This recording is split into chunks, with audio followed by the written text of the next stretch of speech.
President Trump asserted executive privilege Wednesday to shield documents about the administration's decision to add a citizenship question to the 2020 census, a move meant to try to undercut an expected vote by a House panel to hold his Attorney General and Commerce Secretary in contempt for failing to turn over the materials to lawmakers.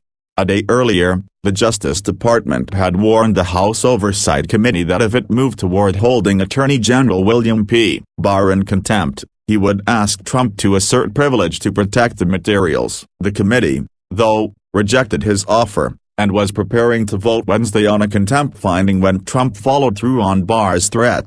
The department revealed the assertion in a letter to the committee, which called the contempt vote unnecessary and premature. In the Justice Department's view, the privilege assertion undercuts the contempt finding because it prevents the Attorney General from turning over materials lawmakers had subpoenaed. With the new development, House Oversight Committee Chairman Elijah E. Cummings, DMD, announced that he would delay the contempt vote scheduled for Wednesday morning until later in the day so that members could read the Justice Department letter. "We must protect the integrity of the census and stand up for Congress' authority under the Constitution to conduct meaningful oversight," Cummings said in explaining the need for a contempt vote. He also questioned why Trump had waited to assert executive privilege on the brink of a contempt vote, given that the subpoenas in question were issued 2 months ago. "This begs the question," Cummings said, "what is being hidden?" Wednesday's developments marked a further escalation in the fight between House Democrats and the Republican administration over the investigatory powers of Congress that is playing out in multiple committees and the courts. If the Oversight Committee contempt resolution is approved by the full House, Cummings would be empowered to ask a federal court to order Barr and Commerce Secretary Wilbur Ross to comply with subpoenas that sought documents related to the 2020 census decision and testimony from a senior Justice Department official.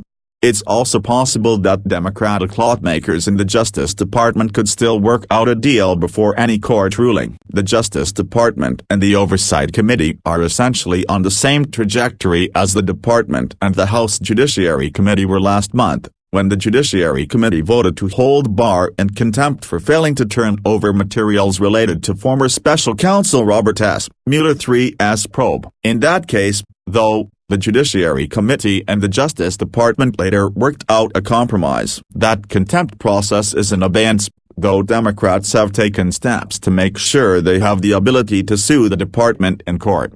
Democrats say the larger issue is that the White House is almost completely rejecting congressional oversight, stonewalling requests for documents and blocking witnesses from testifying on various subjects. The administration, meanwhile, argues that Democrats are requesting far more materials than they should legally have access to in an attempt to embarrass the president, and they have been unwilling to negotiate. Democrats have already gone to federal judges in Washington and New York to seek enforcement of subpoenas targeting Trump's financial records in the possession of private companies. They have scored initial wins in trial courts, but appeals are likely to play out over the coming months. The Oversight Committee authorized Cummings in April to issue subpoenas to Barr and Ross for documents related to the census decision and for a deposition of John Gore, Principal Deputy Assistant Attorney General.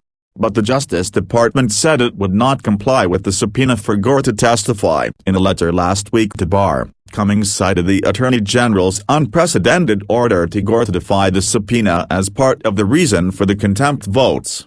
Democratic lawmakers have accused the Trump administration of stonewalling their efforts to investigate Ross's March 2018 decision to add the citizenship question, which the government says it needs to better enforce the Voting Rights Act. In a statement last week, the Commerce Department noted that Ross has previously testified before the committee and that the department has turned over nearly 14,000 pages of documents to the panel. Cummings said Wednesday that many of those documents were already publicly available, had heavy redactions or were not responsive to the committee's request. Opponents of the citizenship question have argued that it will suppress responses to the survey among immigrant communities, resulting in an undercount in the areas where they live.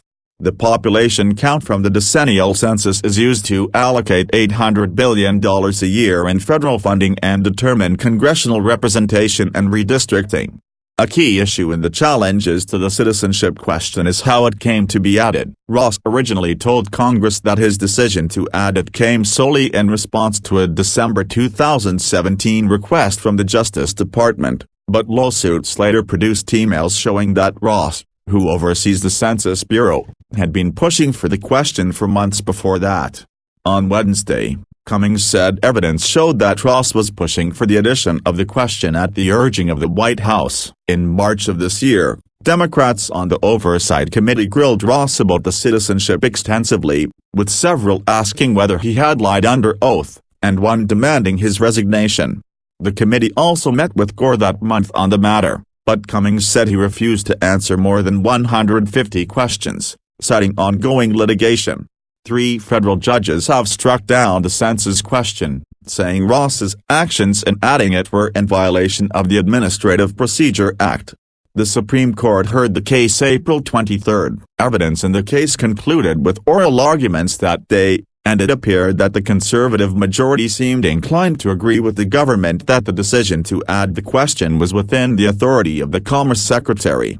During Wednesday's Oversight Committee meeting, Rep. Jim Jordan, Ohio, the top Republican on the panel, questioned why Democrats were opposing the addition of a citizenship question. "Why don't the Democrats want to know how many citizens are in the country?" he asked. Last month, new evidence emerged suggesting that the citizenship question was crafted specifically to give an electoral advantage to Republicans and whites. The evidence was found in the files of the prominent Republican redistricting strategist Thomas Hofeller after his death in August. According to lawyers challenging the question, it reveals that Hofeller played a significant role in orchestrating the addition of the citizenship question to the 2020 decennial census to create a structural electoral advantage for, in his own words, Republicans and non-Hispanic whites. The lawyers also argued that Trump administration officials purposely obscured Hofeller's role in court proceedings. During a closed-door meeting of House Democrats on Wednesday morning, House Speaker Nancy Pelosi, D. California, said Democrats were determined to continue investigating the Trump administration. "It's not about Democrats or Republicans, partisanship or anything like that, it's about patriotism," Pelosi she said, according to a senior Democratic official who requested anonymity to relay remarks that were not public. During the meeting, several committee chairmen with investigative powers updated the caucus on their work, the Democratic official said,